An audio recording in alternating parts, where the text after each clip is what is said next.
Speaking of Mexico-Honduras, that game played in Santa Clara, California. Final score 1-0. The only goal in the game coming in the 50th minute from Raul Jimenez. Just about 4 minutes after that, Mexico thought they might have had a 2-0 lead, but Edson Alvarez's goal was disallowed because of an offside. It sets up that USA-Mexico final Sunday in Houston at NRG Stadium. Should be a great one between I should say two of the giants of CONCACAF. We never want to forget our good friends to the north in Canada. Jose del Valle and Herculez Gomez still with us. Guys, what stood out to you from the Mexico performance in the win over Honduras?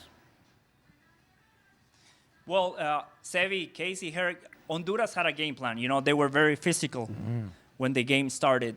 There were a lot of stoppages throughout the game. They were making tactical fouls. And that's the game they wanted to play. And Mexico fell into that trap, especially in the first half an hour. Later on, Mexico established themselves. They had long possessions. And Marcel Ruiz had a clear chance of goal in those last 15 minutes. And then Raul Alonso Jimenez missed a clear header. Ooh. Yeah, he did. A striker like Raul Alonso Jimenez has to put that in. You know, you cannot miss those opportunities. In the second half, Mexico was able to get that goal. And then after that, clearly, Honduras didn't have a plan B. Because once their plan A went throughout the window, they couldn't react. I don't remember Malagon making any meaningful saves throughout the game. So that's the problem when you only have one style of playing. And that's exactly what happened to Honduras. At the end of the game, I think the better team won. Mexico played a better game, a more complete game. They have better players. So we're going to have another clash of the Titans in the final. Herc? So I understand what Jose's saying about, listen, they just got better overall talent, and you could see it. There's a 16-year-old, Gilberto Mora, who's on the field, and a moment of brilliance from the 16-year-old, and it opens up Raul Jimenez, and he rifles it home, and it's 1-0. And if you're chasing around a Mexican team in California and with a packed house, it's going to be a very long night. You're going to get stretched. I understand that from Honduras. But it wasn't like the U.S. versus Guatemala where Guatemala would apply some pressure, and they're like, we're going to hurt the U.S. men's national team if they're not careful. Honduras was applying some pressure, and I think the general feeling was you felt uneasy, but there was never any punch to it. There was never anything concrete. .10 was their expected goals. Malagon never felt at any moment like he was in trouble. Javier Aguirre never felt at any moment like he was in trouble, even though in the first half there was moments you felt uneasy for the Mexican national team. But even in those moments you felt uneasy for the Mexican national team, I kept thinking, wow, this is a team that if they play like this in a final can get hurt. This is a team that when they played this way against the Dominican Republic got hurt. This is a team, when they played that way against Suriname, got hurt. This is a team, when they played that way against Costa Rica, put them against the ropes. And you're thinking, all you need to do is have a little bit of bite, showing a little bit of willingness to go forward, and you can hurt Mexico. But to Mexico's credit, Saudi Arabia tried, they couldn't do it. Costa Rica tried, they couldn't do it. And now Honduras, as physical as they were, and that was the game plan, get physical with Mexico. And for a long stretch of this series or this match, it was working.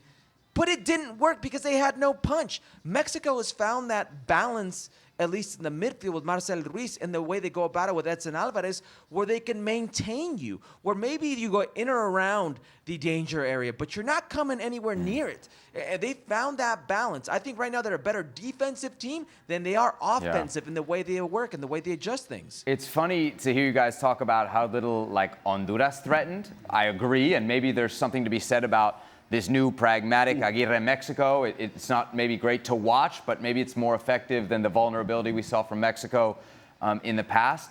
But Mexico wasn't all that dangerous in this game either. No. There was a moment where they flashed a stat graphic during the broadcast.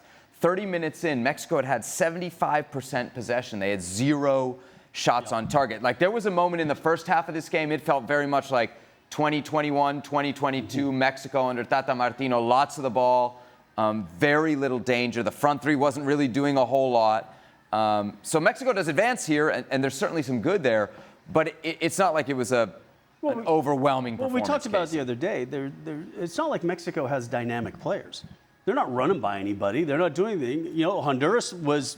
You know, I think they have players who should be more dynamic against Honduras. This is a Honduras side that lost 6-0 to Canada. No, I a agree. week But ago, they 2 weeks cleaned ago. that up, and they got better as the tournament progressed. But I think what you saw was a well-organized Honduran side that dropped into midfield, waited for that pass into midfield, particularly in the first half, pressed it, and then looked to get on the counter. I think Mexico cleaned that up, and we talked about it before the match. Mexico's about that 1 or 2 good actions which create a goal or two. Mm-hmm. We saw a very good action which created the goal for Raul. And then another one that was, yeah, like you said, just fractionally offside, but still, it's not a Mexico team that is going to overwhelm you. It's not a team that you're thinking, oh no, you know, if we're not on the ball today, we're losing by 4 or 5. I think it really is a side that knows who they are, and they have to defend well.